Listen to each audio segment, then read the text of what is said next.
This is another great day to practice together and make our life fuller and happier. So we have prepared meditation program for you, starting with Qigong exercise, followed by sitting meditation, silent sitting meditation, sutra chanting, and listen to a Dharma talk. So first, please join me in standing posture, Qigong movement.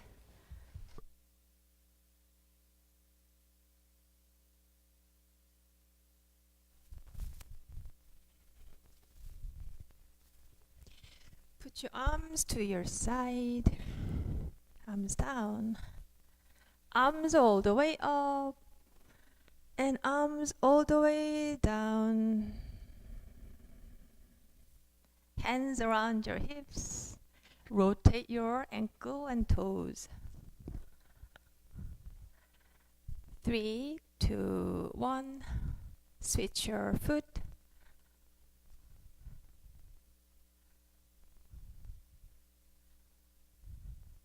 Now put your hands on your knees, circle your knees.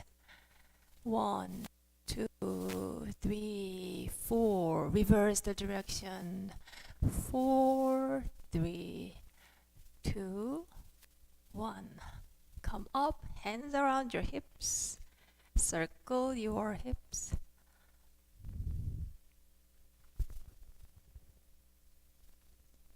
And reverse.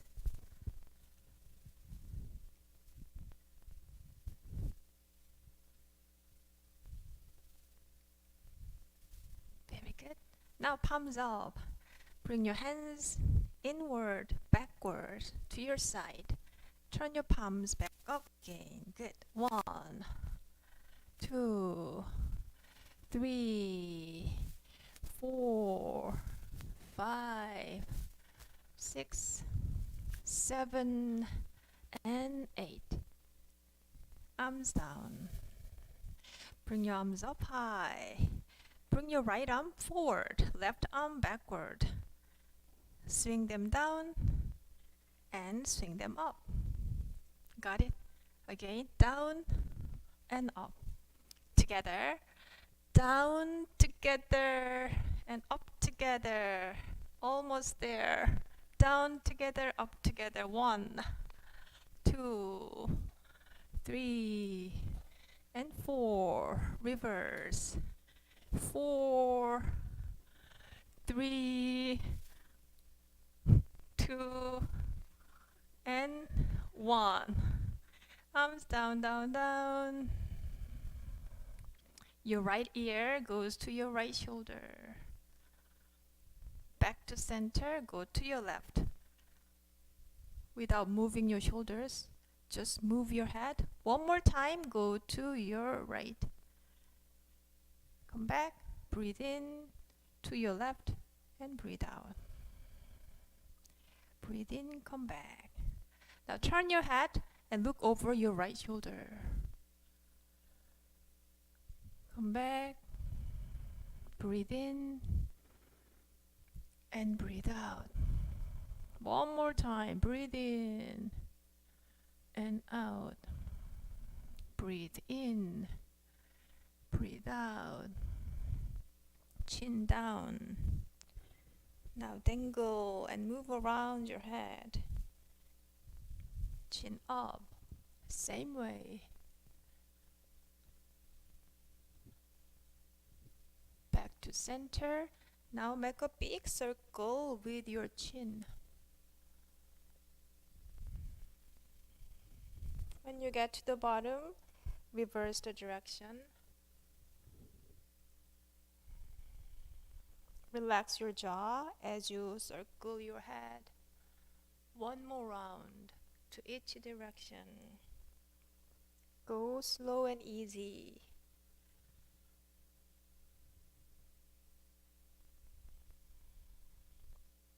And back to center. Now cross your arms. Up and down. Easy. Breathe in and out. Now breathe in, make a sound.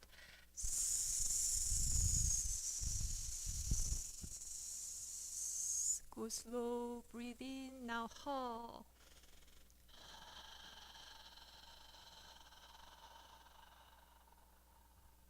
Now who?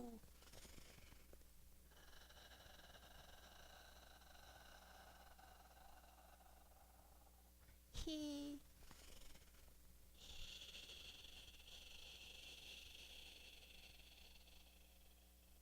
She.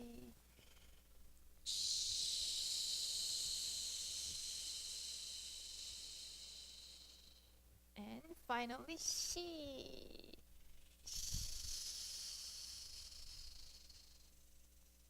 Good job. Arms out. Up. Palms down. Arms down. Now gently close your mouth. Breathe in through your nose. Breathe out through your nose. 2 more times. Breathe in. Breathe out.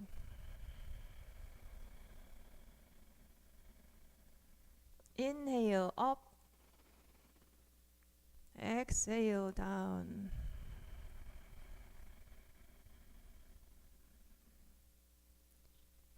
Relax your shoulders, your arms, your forehead, your jaw, elbows, your knees.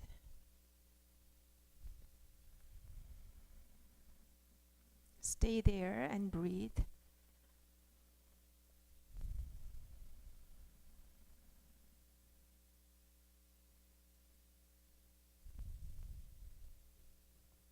Now open your eyes, arms to your side.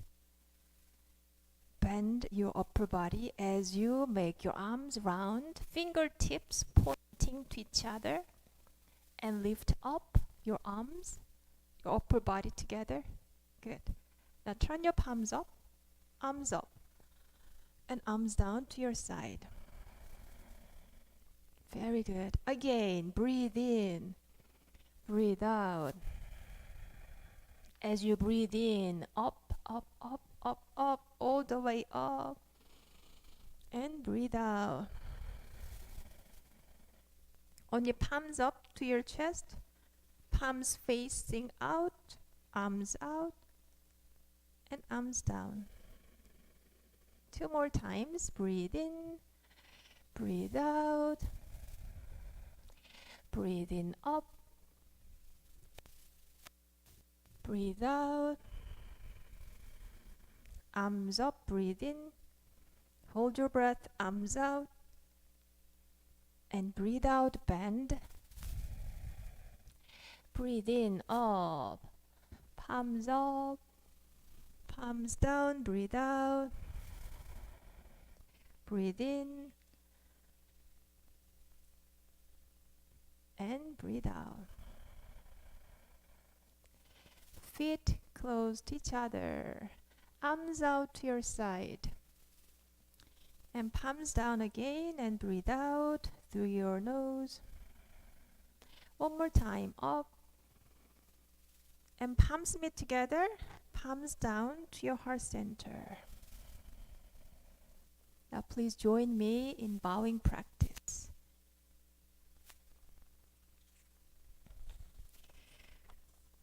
With our palms together, with our minds and hearts together, let us practice 4 bows to the Dharmakaya Buddha fourfold grace. With gratitude, I bow to the grace of heaven and earth, honoring the infinite source of marvelous existence.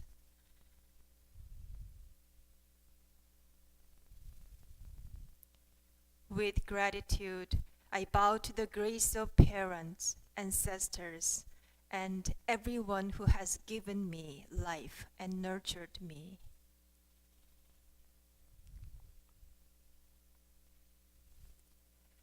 With gratitude, I bow to the grace of fellow beings, embracing the truth of interconnectedness.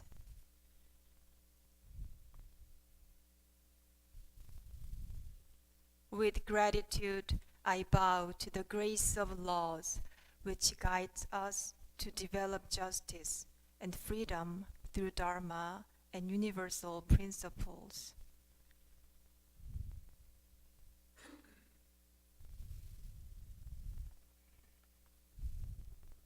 Now, please be seated.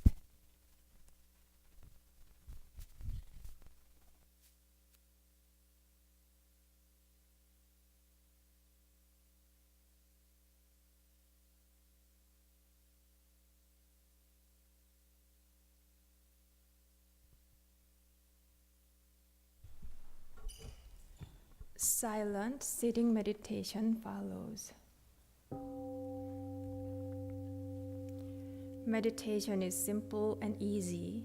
Anyone can practice it. Please take your time to find your most comfortable position on the floor or in a chair. If you need, wiggle your body side to side, back and forth. Release any tension in your body.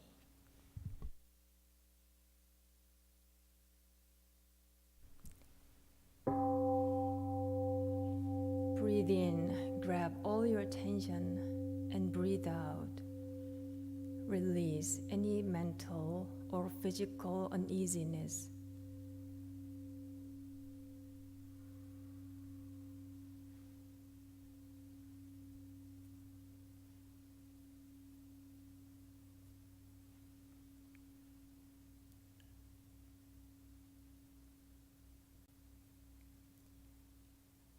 While keeping your ears softly aligned with your shoulders, tuck your chin in slightly and let your shoulders melt away from your ears.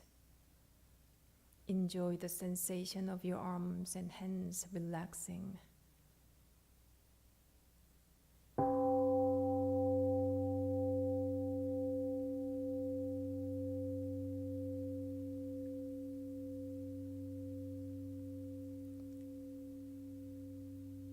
Invite your awareness to your lower abdomen, your chi energy field, Tanjan, which is located about 2 inches below your navel. Your Tanjan is the power center for your breathing.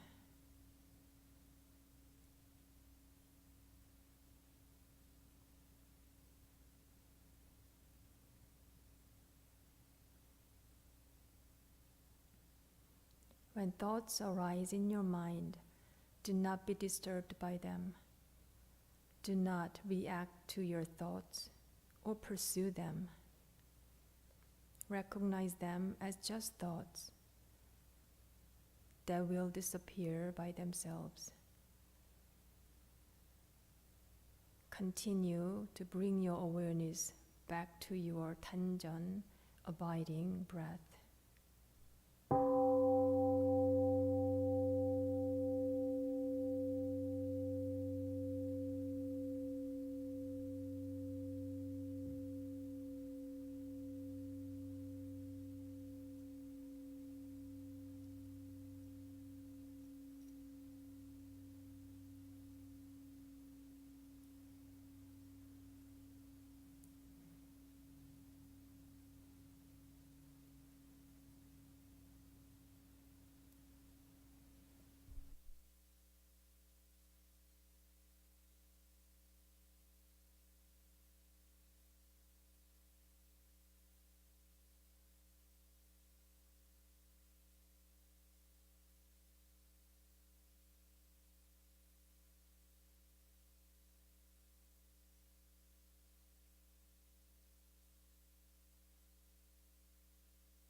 Sutra Chanting Meditation, page 4 and 5. Ilwonsang Vow and Heart Sutra. These sutras contain the essence and great wisdom by the enlightened teachers. Ilwonsang Vow and Heart Sutra. 일원상 vow. 일원 is the realm of samadhi beyond words and speech, the gateway of birth and death, transcending being and non-being, origin of heaven and earth, parents, fellow beings, lost the true nature of all Buddhas, enlightened master, enlightened people and sentient beings. Here one manifests as both permanence and fused as permanence, here one unfolds into an infinite world that is ever abiding, spontaneous, just as it is fused as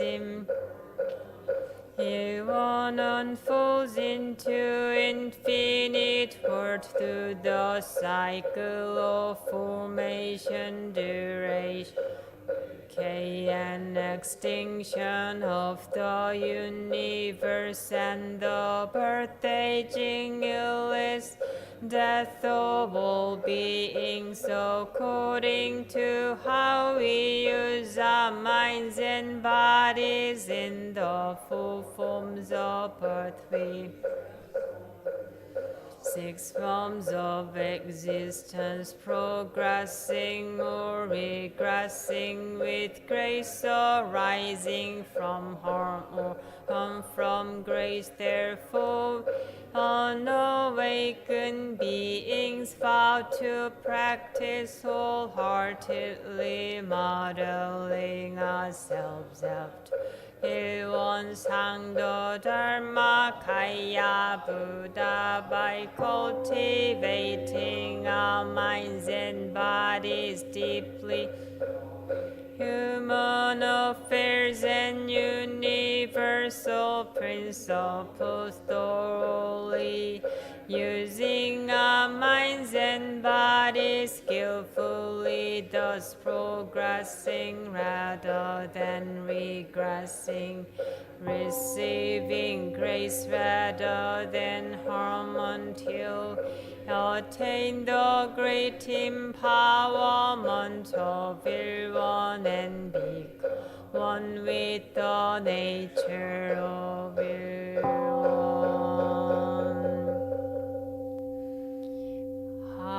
Heart Sutra.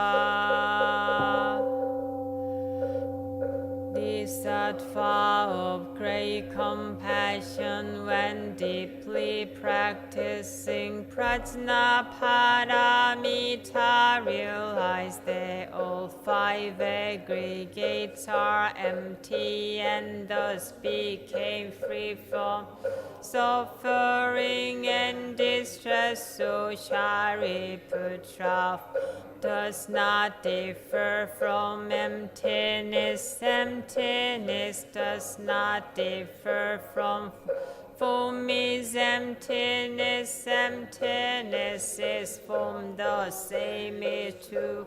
Sensations, perceptions, impulses, consciousness. So Shariputra, all dharmas are empty, they do not appear, disappear, are not tainted or pure, do not increase or decrease. Emptiness, no form, no sensations, perceptions, no impulses, no consciousness, no eyes, no ears, no nose, no tongue, no body, no mind, form, no sound, no smell, no taste, no touch, no object of mind, no realm of body or mind consciousness, no ignorance, no extinction of ignorance, old days and death, no extinction of them, no suffering, cause of suffering, no cessation of suffering, no path, no wisdom, attainment with nothing to attain the Bodhisattva realized.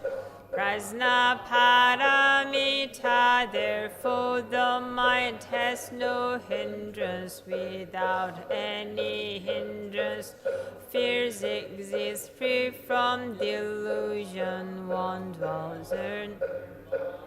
O Buddhas of the past, present, and future, rely on Prajna Paramita and attain supreme enlightenment. Therefore, no Prajna Paramita is the great mantra, is great enlightening mantra, is the unsurpassed, unequaled mantra which is able to eliminate all suffering. This is true, not false.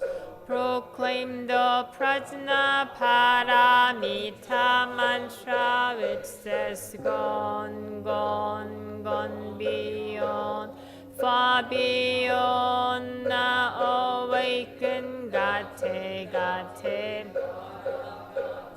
Parasamgate Bodhisvaha gate, gate, paragate. Parasamgate Bodhisvaha gate, gate, paragate. Parasamgate Bodhisvaha.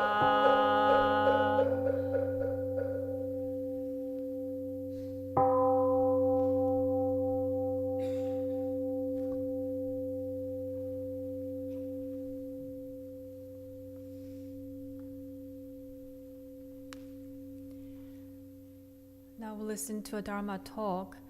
So this morning, Reverend Jieun will share her thoughts about the 4 obstacles on our spiritual path. So her talk is entitled The 4 Hindrances. The 4 Hindrances. So please join your palms together. Let us greet Reverend Jieun. Morning. Good morning. It's so wonderful that we are sitting here in this beautiful meditation hall on Sunday morning. So whenever I sit in the meditation service or in a retreat program, I feel like we are all travelers on our spiritual journey. Or we are like hikers who are walking up toward the peak. On the peak of a mountain, we can see the world and ourselves with more clarity. When you first begin in our spiritual journey, we have enthusiasm and passion. Do you, or did you? Just so grateful that we've met this path, right? And as you mature in our spiritual journey, we encounter different mental obstacles. They may get stuck in our progress. Sometimes we are aware of this, and sometimes we may not. So today I'm going to talk about the 4 hindrances according to Won Buddhism. They are translated as the 4 articles to abandon in our scripture. So understanding the 4 hindrances will help us to work with them with more clarity and more skill when they arise in our mind. The first hindrance is disbelief. When disbelief fills the mind, you cannot decide. Therefore, you cannot take the necessary action to accomplish anything. This is different from the questioning mind. This is skeptical doubt and indecisiveness. You constantly ask, can I do this? Or is this the right path? Is this the best path? So you're just lost in thoughts and not really doing anything. So this can happen when you think too much. The 4 hindrances not only disrupt your spiritual practice, they can affect anything you want to accomplish. For example, I found that indecisiveness or disbelief is the biggest obstacle that hinders progress in my English skill. I like to watch YouTube videos about how to study English effectively. There are so many awesome techniques and references for English study. Do you know that? Some people say that you must choose a paragraph from the New York Times and memorize it every day. That's the most powerful and effective way to improve your English. Other people say that watching a TV show repeatedly is the most effective way. The problem is, to me, they all sound wonderful. Because the people who introduce their methods, their English is wonderful. So I try some of them, but soon I find that it does not work wonder, and I must find another way. So ever since I came to the United States, my English study has never been steady. So I keep an English study notebook where I write down the new expressions, new English expressions that I learned a day. The last day I opened the notebook was June 16th. It was 3 months ago. So it is a shame that I still do not have my own English study routine. So if you want to improve any kind of skill, whether it's a musical instrument or any kind of technique or skill, you need to have a routine to keep practicing it. But the thought of, this one does not work great. There might be a better method than this one. And if I find the better one, my English skill will improve more easily and faster. This kind of thought hinders me from settling down and prevents me from studying steadily, which is the most essential thing when you want to learn a foreign language. The steady study routinely is the most important factor. And a similar thing can happen in spiritual practice. You can just watch or listen to some interesting Dharma talks. You may find some good teachers, but unless you actually find a better one for you and practice, there's no improvement.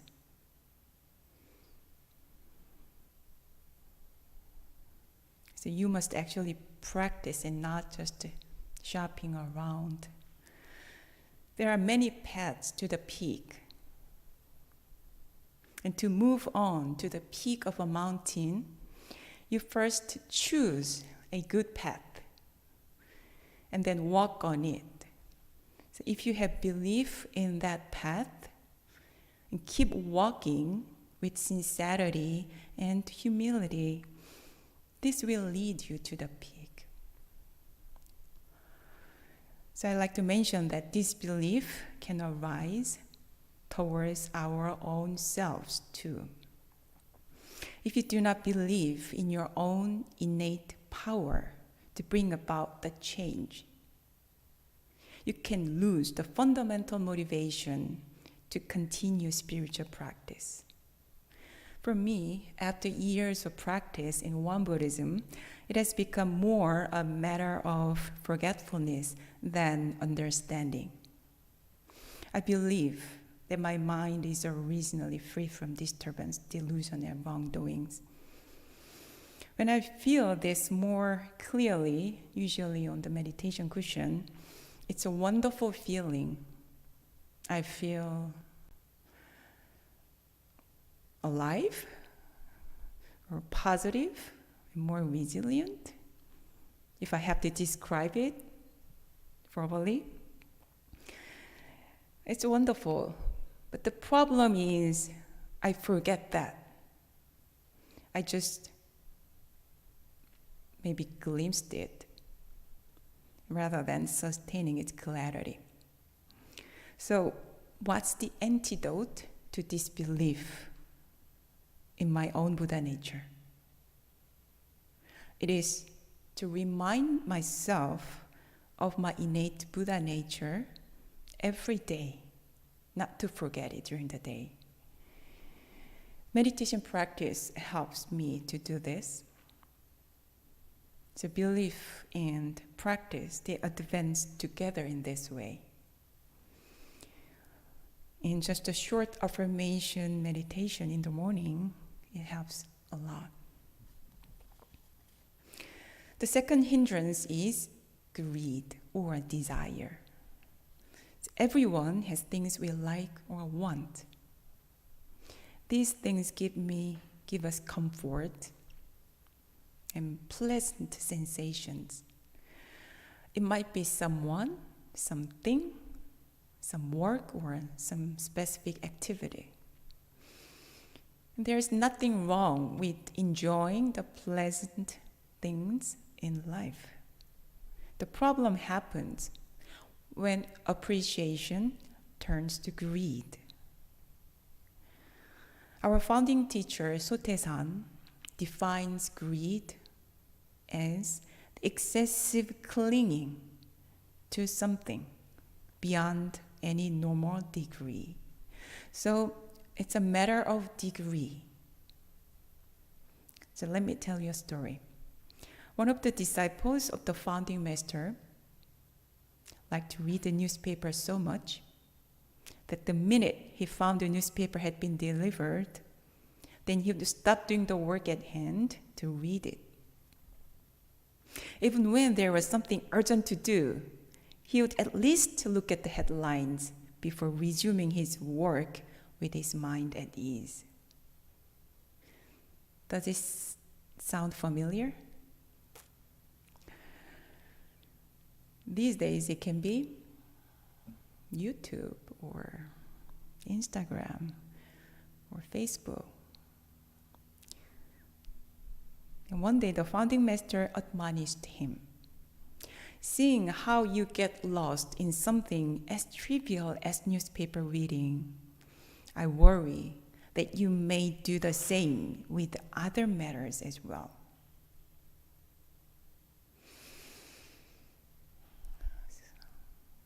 Through YouTube videos, I learned so many valuable things. But if I continue watching YouTube videos, for example, when I have been preparing a Dharma talk, then it becomes clinging to the videos. This is the meaning of greed or desire that Master Sotaesan defines. So material things do not have any problem in and of themselves. It is when we become obsessed and dependent on them. This is the game of who is the master.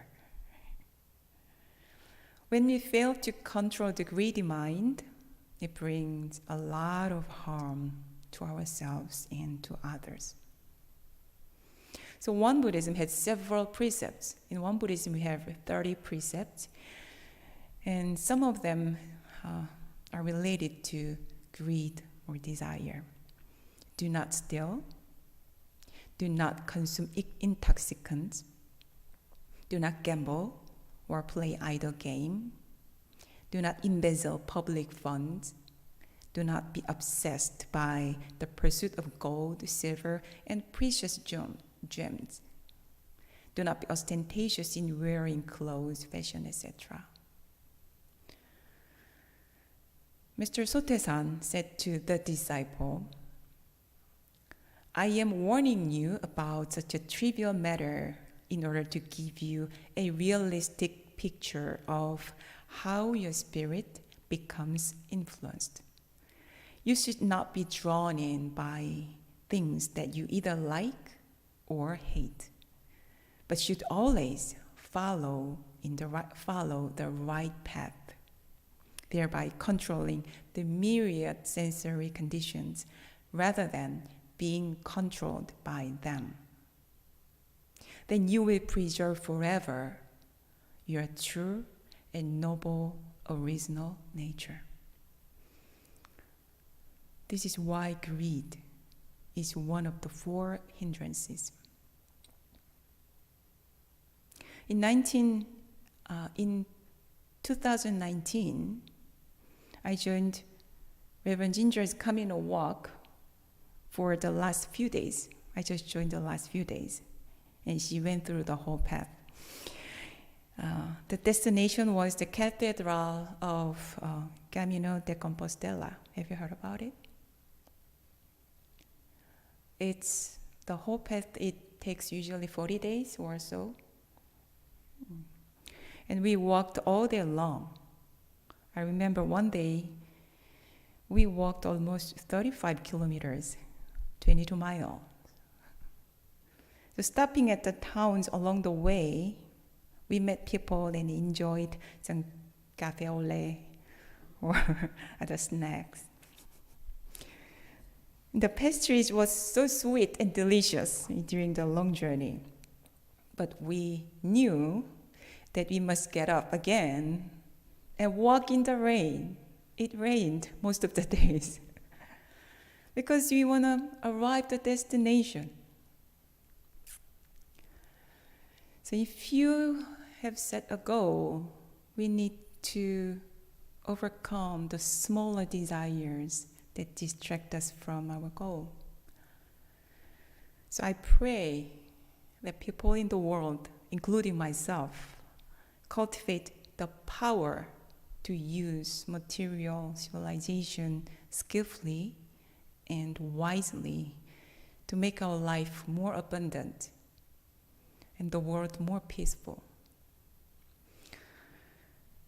The 3rd hindrance is laziness or sloth. This is the opposite of greed. When laziness overcomes the wakeful mind, we have little desire to move or act as needed. So laziness makes our minds numb and lethargic. This state of mind can arise due to numerous causes. When there is dullness or lack of vitality in your mind, if you go deeper, you may find some causes underneath, such as a kind of fear or trauma or something else. But do not spend too much time trying to find the reason of your laziness. You know what? The best antidote for laziness is, guess what? What do you think is the best antidote for laziness? Action. Yeah, just get up. Get up and open the window and stretch and clean your room. There's no secret. So you don't become lazy or lethargic because you are a lazy person. It's just that you have not found the way out yet. So I hope you find your own tips to overcome laziness when it arises in your mind. So for me, jogging 2 miles, just 2 miles, makes my mind very alert. So make sure you have had a good night's sleep. The 4th hindrance is ignorance. ignorance means that which we do not know well. So not knowing what is right from what is wrong.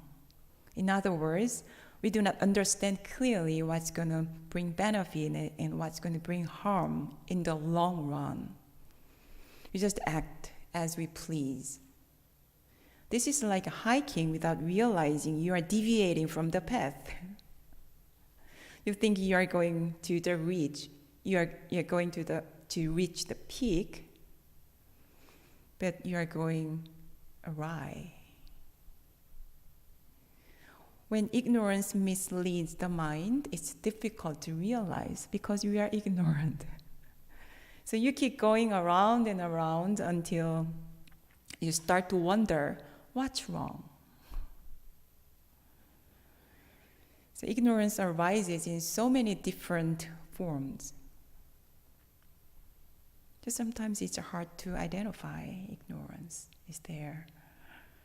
So one of the most typical forms of ignorance is believing that we are our thoughts and emotions and act accordingly. So much of our stress and anxiety comes from worry about the future and thoughts about the past. So if we directly identify those thoughts and worries with our own self, then we cannot see straight. So ignorance is what makes us not be able to see what is true. So when deluded thoughts arise, we need to realize that they are only deluded thoughts and they have nothing to do with the truth.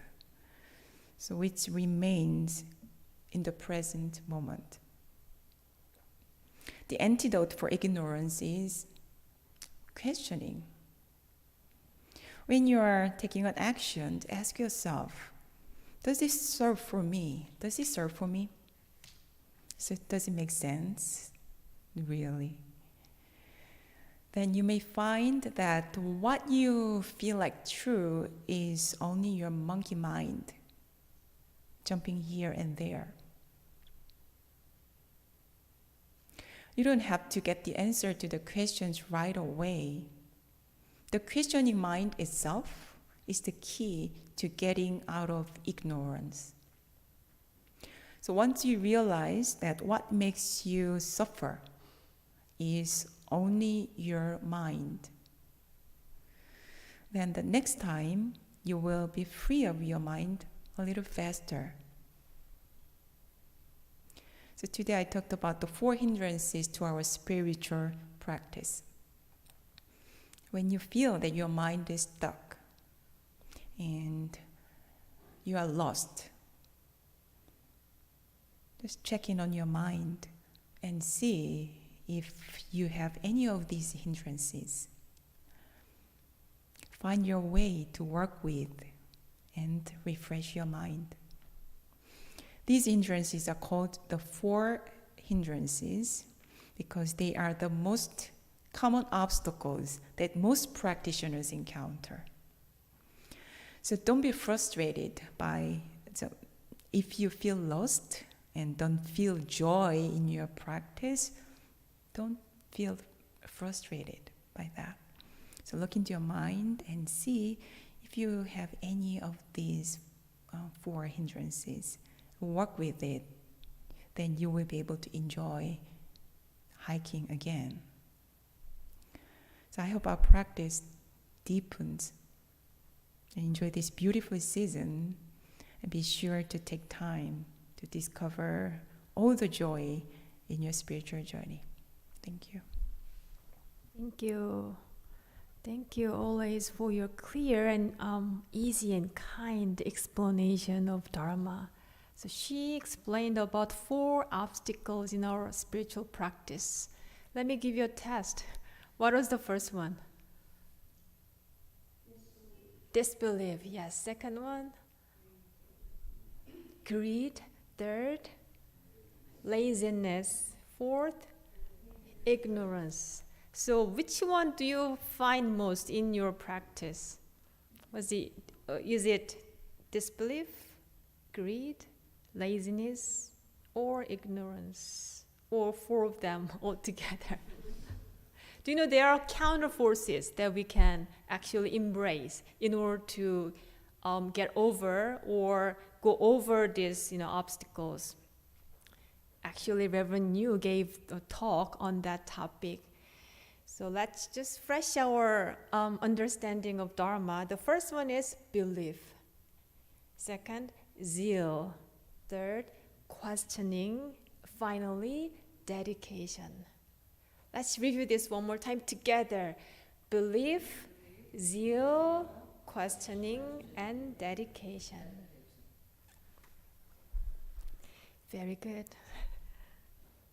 Now, here's another reminder that we can use in our spiritual path, which is the essential dharmas of daily practice. That is on page,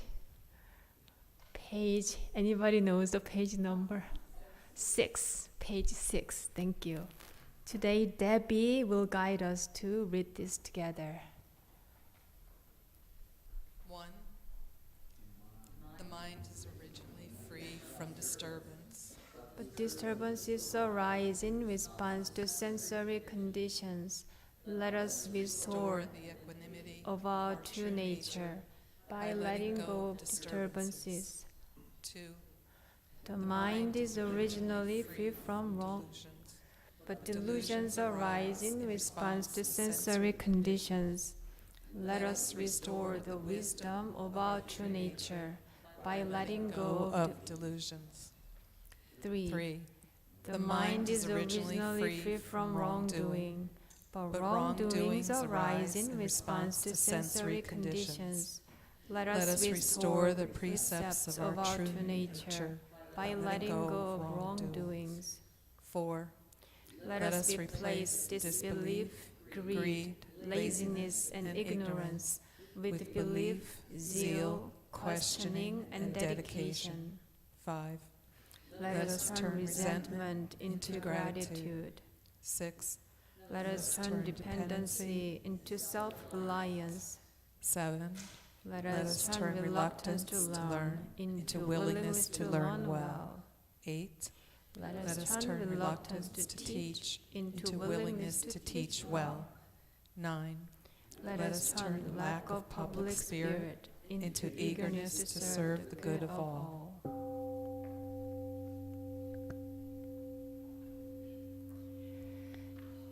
In the first week of October, we are holding a 6-day retreat with a guest teacher, Reverend Won Gong from North Carolina One Buddhism Temple. And I have a great news for you. There have been some changes in the registration. So now we have 9 beds available for this retreat. 9 on-site spots are available. So if you are interested in this retreat, 6-day retreat, long day retreat, silent, intensive meditation retreat, please visit our website and find more information there. So thank you for coming today and practicing with us today. Have a great rest of your day and see you next Sunday.